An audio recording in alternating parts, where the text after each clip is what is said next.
Hello friends, आज आप चलेंगे हमारे साथ एक लिटरली ब्रेथ टेकिंग जर्नी पर। ये जो सामने शानदार नज़ारा देख रहे हैं, ये तो उसकी एक झलक भर है।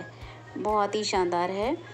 और यहाँ तक आने के लिए हमको एक 20 किलोमीटर का टफ ट्रैक कवर करके आना पड़ा, but believe me guys, it's worth it. और यहीं पर छुपे हैं हमारे भोले भस्मासुर से बच कर के एक बहुत ही लंबी गहरी गुफा में, और इसीलिए उन्हें जाना जाता है गुप्तेश्वर महादेव के नाम से, जहाँ पर कांवड़िए सावन भर बक्सर से गंगा जल ला करके चढ़ाने के लिए यहाँ का फेरा करते हैं।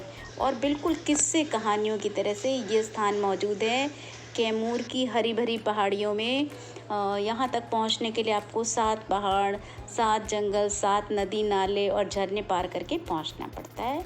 हम लोग पहुँच गए उगाहनी घाट।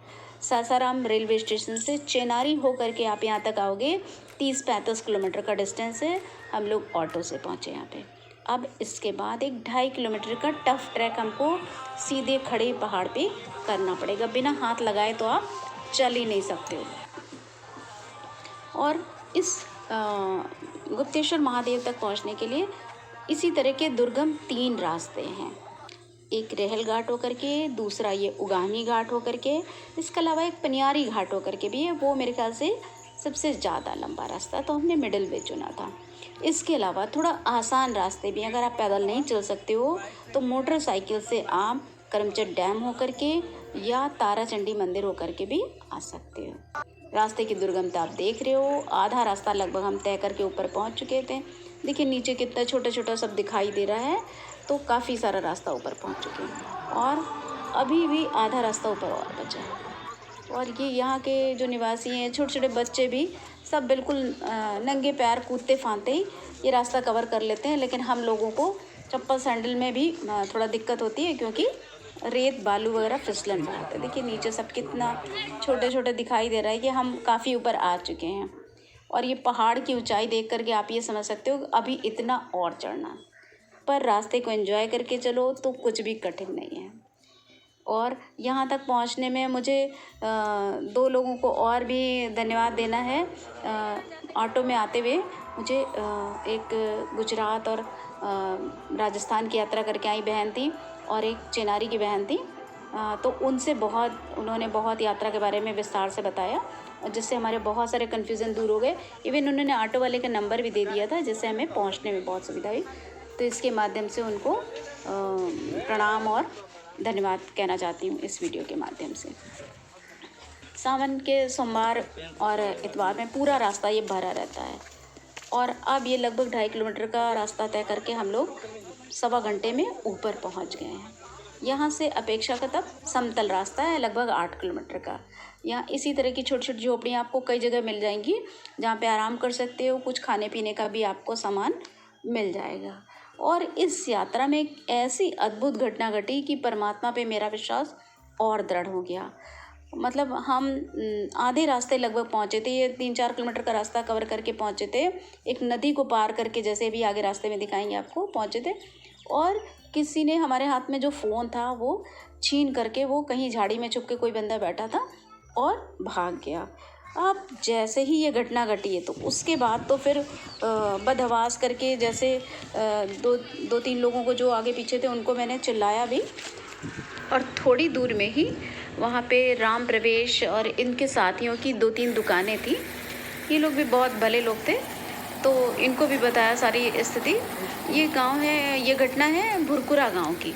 नदी को जैसे ही पार करते हैं तो ये भुरकुरा गांव लगता है। 1-2 लोग अगल बगल की दुकानों से दौड़े भी, पर आगे घने जंगलों में गुम हो गए थे और हमें नहीं लग रहा था कि वहाँ से कोई उनको ढूंढ पाएगा। चलो जो भी था, गिरे हुए मन से हमने यात्रा जारी रखी, क्योंकि रात होने से पहले हमें दर्शन भी कर लेने थे, नहीं तो संभव नहीं था कि अंधेरे में हम यात्रा कर पाते। लेकिन जैसे ही 3-4 किलोमीटर और आगे हमने 2 घंटे में कवर किया और इस स्थान तक पहुँचे। अब यहाँ से हमारी उतराई शुरू होनी है, और पीछे से एक व्यक्ति ने आकर के बताया कि आपको मोबाइल मिल गया है। जो दुकान वाले दौड़े थे उन्होंने उसको पकड़ लिया।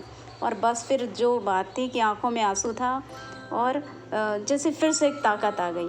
और इतनी कठिन उतराई थी, चढ़ाई से ज़्यादा कठिन उतराई थी, लेकिन फिर जैसे लग रहा था कि परमात्मा ने कहा कि नहीं, तुम चलो, मैं तुम्हारे साथ हूँ। और बिल्कुल मतलब उसके बाद हम कुछ कह नहीं सकते कि आप परमात्मा प्रताप अपना कैसे दिखाते हैं। हर समय मुझे लगता है कि हमें जो भी मिला है या जो कुछ भी है उसके लिए ग्रेटफुल रहना चाहिए। अभी भी आगे रास्ता और भी कठिन ही था। ये देखिए तमाम सारे इसी तरह के नदी नाले क्रॉस कर करके हमको आगे क्रॉस करना था। खैर फिर 1 घंटे 1.5 घंटे में हम नीचे उतर आए। अब 3:30 बज रहे थे और ये हमारे सामने है प्रकटनाथ महादेव। जैसे ही आप चढ़ाई ख़त्म करके नीचे आते हो तो सामने एक स्वयंभू शिला है, बहुत ही सुंदर सी शिला है और यहाँ पे पहले इनके दर्शन करते हैं, तब आगे जा कर के हमको अब गुप्तेश्वर के दर्शन करने पड़ेंगे, गुप्तेश्वर महादेव के। अभी भी रास्ता लंबा है, अभी भी बहुत सुंदर रास्ता है मौजूद। अब हमको सामने यहाँ पे एक नदी मिली, ये दुर्गावती नदी है और ये उसी झरने से जो हमने आपको शुरुआत में झरना दिखाया था वो शीतल कुंड कहलाता है, वहाँ से ही ये निकला है पानी। और ये इसमें फिर अब हम लोग ने स्नान करा। जितनी थकान थी अभी तक कि हम लोग 5-6 घंटे से लगातार चलते चले आ रहे थे, वो सारी थकान इस जल में, शीतल जल में आपके बिल्कुल मिट जाएगी।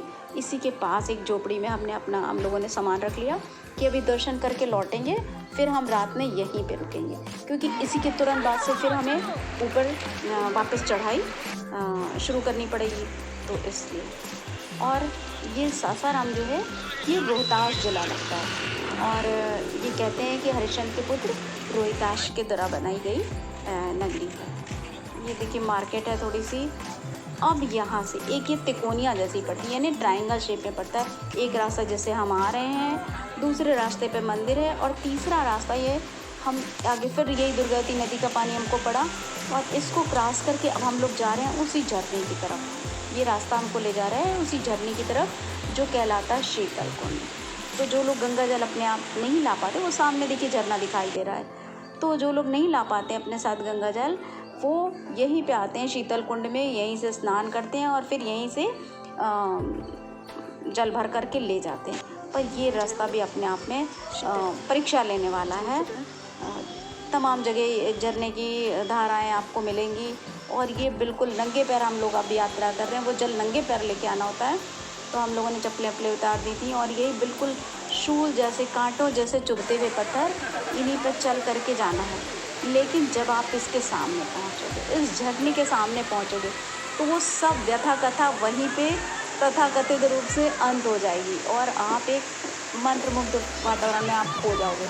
शीतल जल तो है ही है और कांवड़ियों के भीड़ और उसके बाद इस झरने का अपना ही सुंदरता। ये 250 फीट लगभग ऊंचाई से पानी गिर रहा है, बहुत ही तेज़ धार से गिर रहा है।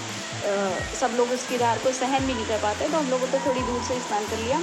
लेकिन जो बिल्कुल बावरे होते हैं वो बिल्कुल ऊपर चढ़ चढ़ के देखिए कहाँ कहाँ जा कर के मतलब कुछ वहाँ पे पहुँच के कुछ शब्द आपके रह नहीं जाते, आप इन्हीं में ही विलीन हो जाते हैं। भावनाएं कुछ आपके व्यक्त करने लायक नहीं रह जाती हैं। तो इसी को थोड़ा सा एंजॉय कीजिए और फिर अब यहाँ से वापस चल लेकर के हम लोग ये पहुँच गए हैं। ये हमारा मुख्य गुप्तेश्वर महादेव का मंदिर है, चारों तरफ का 360 व्यू एक बार देख लीजिए। और अब इसके बाद चलते हैं जो मैंने आपको कहा था ब्रेथटेकिंग जर्नी। तो ये वो गुफा है, गुप्तेश्वर महादेव के नाम से विख्यात है, गुप्ता धाम भी कहलाता है।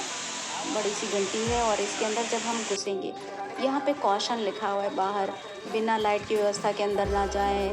ऑक्सीजन यहाँ पे बिल्कुल ना के बराबर है। अंदर जा कर के जैसे ही आप जाओगे अंदर, तो धीरे धीरे ऑक्सीजन ख़त्म होती जाती है। और जब ज़्यादा भीड़ रहती है, यानी इतवार और सोमवार वाले दिन सावन में, या कि बसंत पंचमी हो या प्रदोष हो या शिवरात्रि हो, तो यहाँ की ऑक्सीजन और भी ज़्यादा कंज्यूम आती है और अंदर जा कर के सांस नहीं मिलती है। गुफा लगभग 650 फीट से ज़्यादा लंबी है। अभी हम लोग और ये इसमें नीचे पत्थर बिछा दिए गए। वैसे गुफा तो अपनी प्राकृतिक स्वरूप में ही है, लेकिन नीचे चलने के लिए पैरों में चुभे ना, इसके लिए थोड़ा सा पत्थर बिछा दिए गए हैं और इसलिए आपको थोड़ा सा समतल लगती है। ऊपर स्टेलेक्टाइट, ये देखिए ब्रह्म कमल के आकार में आपको लटकते हुए दिखेंगे। और जो यहाँ पे शिवलिंग है ये भी स्वयंभू है। थोड़ी दूर लगभग 350 फीट चढ़ने के बाद एक गहरा कुंड जैसा मिलता है, जिसमें कि आपको जल भरा हुआ दिखाई देगा। और इसको ये कहते हैं कि ये पाताल गंगा, इसका कोई और छोर नहीं है। मतलब ये कहाँ तक ये गुफा ख़त्म हो रही है, 2-3 शाखाएं इसमें इधर उधर फूटती हैं। और ये पाताल गंगा का पानी कहते हैं कभी भी सूखता नहीं है, चाहे कितनी भी गर्मी पड़ जाए, पर ये इसका पानी कभी भी सूखता नहीं है। इसमें 2-3 मोड़ आपको मिलेंगे और तमाम सारा मुड़ते हुए नाच घर वगैरह भी है इसमें, पर हम नहीं देख पाए क्योंकि अंदर हर जगह प्रकाश भी नहीं है, अंधेरा अंधेरा सा रहता है। तो ब्रेथलेसनेस भी बहुत सारी आपको फील होती है, सांस हैवी हो जाती है, छोटी छोटी सांस आती है। और उसके बाद अंदर जा कर के ये आपके सामने भोले बाबा दर्शन देते हैं। ये स्वयंभू शिवलिंग शिला है, इसके दर्शन कीजिए। और यहीं पे कहते हैं भस्मासुर से छुप करके हमारे भोले आ रहे। और भले ही यहाँ पे छुप के बैठे हों, लेकिन जब ज़रूरत होगी भक्तों को तो वो अपने पास उन्हें पाएंगे ही पाएंगे। जैसे इस बार वो राम प्रवेश और उसके साथियों के रूप में देवदूत के तरीके से मदद करने के लिए हमारे पास आ गए थे। मतलब मेरा दृढ़ विश्वास है कि अगर डीप डाउन फेथ आपके अंदर है तो परमात्मा हमेशा आपके साथ रहेंगे।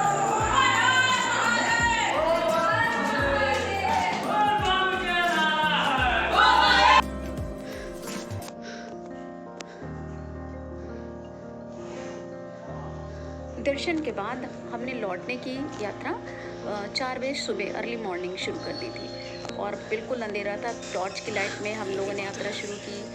ब्रेथलेसनेस थी, सब चीज़ ठहरने की अच्छी व्यवस्था नहीं थी, पीने की पानी की व्यवस्था नहीं थी, रोशनी नहीं थी। सरकार को इस तरफ ध्यान भी देना चाहिए, पर इस पर भी मुझे लगता है कि यात्राएँ स्पिरिचुअल, फिज़िकल, मेंटल, इमोशनल सब तरह की एक थेरेपी का काम करती हैं।